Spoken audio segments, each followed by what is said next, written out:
Le paludisme, que l'on appelle également malaria, est une pathologie rencontrée dans les zones tropicales, chaudes et humides. C'est un fléau mondial avec 300 à 500 millions de nouveaux cas chaque année. Le paludisme entraîne 1 à 2 millions de décès annuels. Comment se manifeste cette pathologie? 3 éléments sont nécessaires. Le plasmodium, qui est un parasite, il en existe plusieurs espèces qui diffèrent selon les zones géographiques.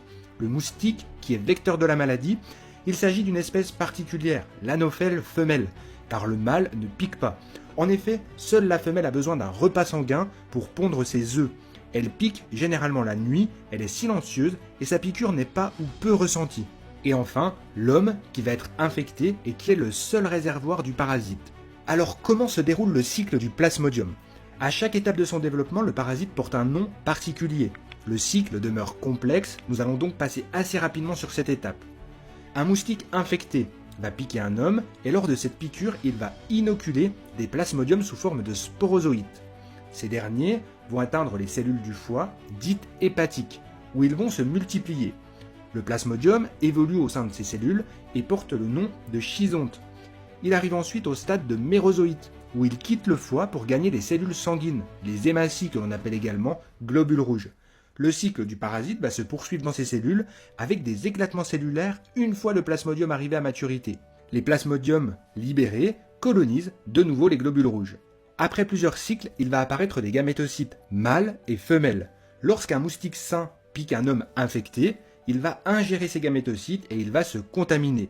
Les gamètes se reproduisent au sein du moustique et donnent une nouvelle génération de sporozoïtes qui peuvent alors être retransmis à un homme durant une nouvelle piqûre. Dans ce contexte, le moustique est vecteur de la maladie, tandis que l'homme est un véritable réservoir du parasite. Quels sont les symptômes de la maladie? Il y a tout d'abord la phase d'invasion. L'incubation du paludisme est de 7 à 21 jours. Elle se caractérise par une fièvre plus ou moins régulière, souvent accompagnée de maux de tête, de myalgie, de nausées, de douleurs abdominales ou encore de vomissements. Ensuite, il y a l'accès palustre simple. Il est composé d'une succession de 3 épisodes, des frissons, de la chaleur et des sueurs répétées. L'épisode dure environ 1 heure et le rythme dépend de l'éclatement des hématies sous la contamination du parasite, généralement tous les 48 à 72 heures. Dans certains cas, il y a des accès pernicieux, on parle également de neuropaludisme. C'est la forme grave et mortelle du parasite pouvant entraîner des défaillances du foie, de la rate, des reins, des poumons, du cœur, ainsi que des signes neurologiques graves. Les décès ont généralement lieu chez les enfants, les femmes enceintes et les personnes fragiles. Quel est le diagnostic et les traitements? Le diagnostic de la maladie est effectué grâce à un examen clinique où il sera recherché un état fiévreux, un voyage dans des zones géographiques caractéristiques de la malaria. La recherche du plasmodium dans le sang du patient sera réalisée en cas de doute. La difficulté réside dans le fait que les symptômes du paludisme sont peu spécifiques dans les premiers stades de la maladie et donc peu évocateurs. Dans les traitements, il y a la stratégie curative, lorsque l'on est déjà contaminé. Elle vise à soigner le paludisme, à diminuer l'intensité de la maladie et à éviter certaines formes graves. Le traitement se compose d'antipaludiques, comme la quinine, qui est une molécule de référence, mais il en existe d'autres. Dans le traitement préventif, il y a la chimioprophylaxie, c'est-à-dire la prise de molécules chimiques lorsque nous savons à l'avance que nous allons être exposés à des zones où la malaria est présente. L'objectif étant de limiter autant que possible la contamination.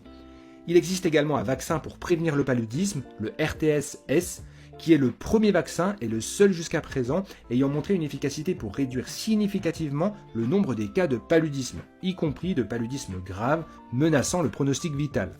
Il apparaît toutefois comme controversé dans la communauté scientifique. Bien entendu, il y a toutes les mesures qui visent à limiter la présence des moustiques dans notre environnement, avec les insecticides, les répulsifs, le port de vêtements adaptés, notamment avec les manches longues, la présence de moustiquaires ou encore la lutte contre la stagnation d'eau douce à proximité des habitations.